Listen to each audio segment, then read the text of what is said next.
आणि 23 तारखेला तुम्हाला धनुष्यबाण या निशाणीवर मतदान करण्यासाठी हजारो कार्यकर्त्याची फौज आहे। वाडी, वस्ती, तांडा, बाहेरगावी सगळा सोयरा मित्र सर्वाला विनंती करायची, दे दे दिला दे, नहीं तो देने वाले का पता बता दे। आपला मतदान द्यायचं आहे, दुसऱ्याला द्यायला लावायचं आहे। आणि जो देत नाही मला फक्त गपचूप चिठ्ठी मध्ये नंबर लिहून पाठवा।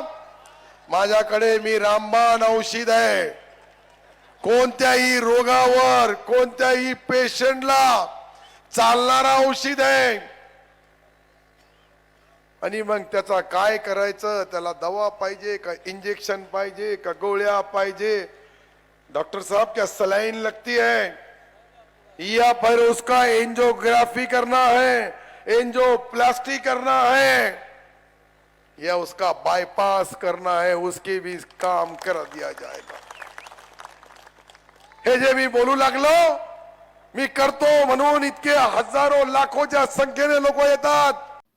2024च्या सिल्लोड विधानसभा मतदारसंघातून अब्दुल सत्तार यांनी शिवसेना शिंदे गट धनुष्यबाण या निशाणीवर उमेदवारी दाखल केली होती।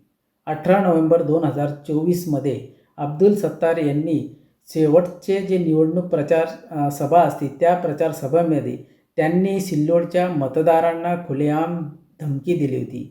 त्यांच्या भाषणामध्ये त्यांनी असे सांगितले की जो मतदार त्यांना मतदान करत नाही अशा मतदारांचे नावे त्यांचे जे कार्यकर्ते आहेत ते चिठ्ठीमध्ये गपचूप लिहून पाठवतील आणि मग ते त्यांचा एंजियोग्राफी करतील, एंजियोप्लास्टी करतील आणि त्यांचा बायपाससुद्धा करतील।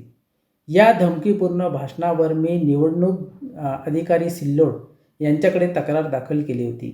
माझ्या तक्रारीवर आचारसंहिता पथक प्रमुख यांनी अब्दुल सत्तार यांचा बचाव करून माझा तक्रार निकाली काढला आणि तो रिजेक्ट केला। यावर मी जिल्हा निवडणूक अधिकारीकडे अपील केला आणि आज 1 वर्षापर्यंत मी त्याचा पाठपुरावा केला, तरीसुद्धा कोणत्याही ना जिल्हा निवडणूक अधिकारी ना निवडणूक अधिकारी यांनी माझ्या तक्रारीवर काहीच कारवाई केली नाही आणि त्याचा काही निर्णय दिला नाही। म्हणून शेवटी मी सिल्लोड न्यायालयामध्ये फौजदारी तक्रार दाखल केली।